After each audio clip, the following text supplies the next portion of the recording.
the light of the world. Find out why Jesus is the light of the world in this episode of 5 Minutes Closer. I'm Vaughn Weatherford, and this is 5 Minutes Closer. For the next 5 minutes, let's explore some biblical truths and apply them to your life. No podcast, including this one, can transform your life or give you what you really need. Only Jesus can do that. You can find out why in what I've called the first five episodes of 5 Minutes Closer. Each following episode explores scriptural truths that, if you follow them, will bring you 5 minutes closer to the person God created you to be. Let's see if we can get you 5 minutes closer. My grandchildren have reminded me of an important truth I learned when my children were young. Never walk across a dark room barefoot. If you've ever stepped on a Lego brick, you know what I'm talking about. I quickly learned the value of a nightlight. Light has always been important. In fact, light is essential to life. Jesus used light as one of his most frequent illustrations of what he came to accomplish. He came as the light of the world. He says it again here in John chapter 12, verse 46. I have come into the world as light, so that whoever believes in me may not remain in darkness. Jesus frequently used light to describe his ministry. John chapter 3, verse 19.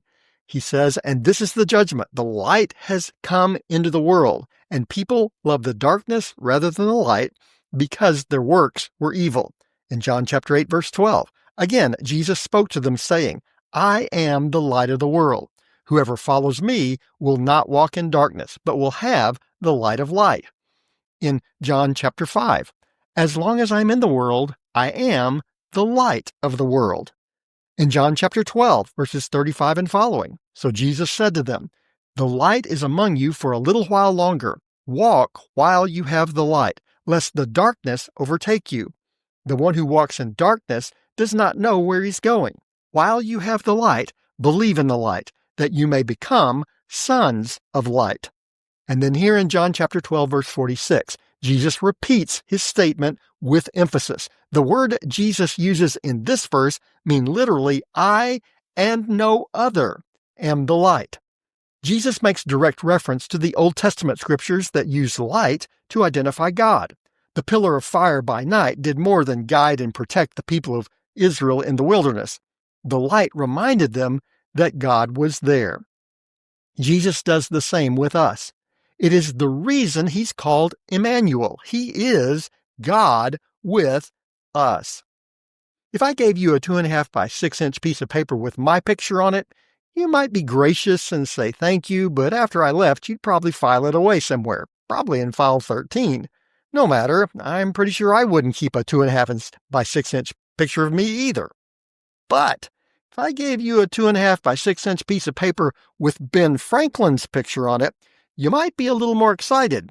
Now, Ben's a handsome fellow, but it's not the picture you'd be excited about. It's what the piece of paper is. I don't know anyone who's going to file away a $100 bill. You're going to put that somewhere safe and use it for something special you've been waiting to buy. The difference? Both are just pieces of paper, but one has value, $100 US tender. The other is just an oddly shaped photo. To many in the New Testament day, Jesus was just another teacher, a provocative thinker. To some, he was a rebel that needed to be stopped. But to some, they understood Jesus is the light of the world. Jesus is the Son of God.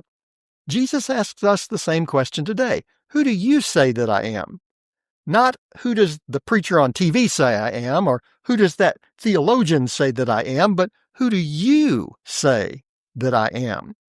When we recognize who Jesus is, it changes everything. It changes how we respond to the circumstances of life.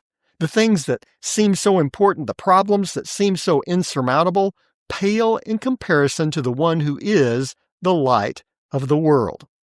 Take a moment and ask, who is Jesus to me? Because now you're 5 minutes closer. My prayer is that these 5 minutes have challenged you, inspired you, and caused you to consider applying God's message for your life from His Word. To find out more, visit our website at 5minutescloser.com. Join me next time to see if we can get you 5 minutes closer.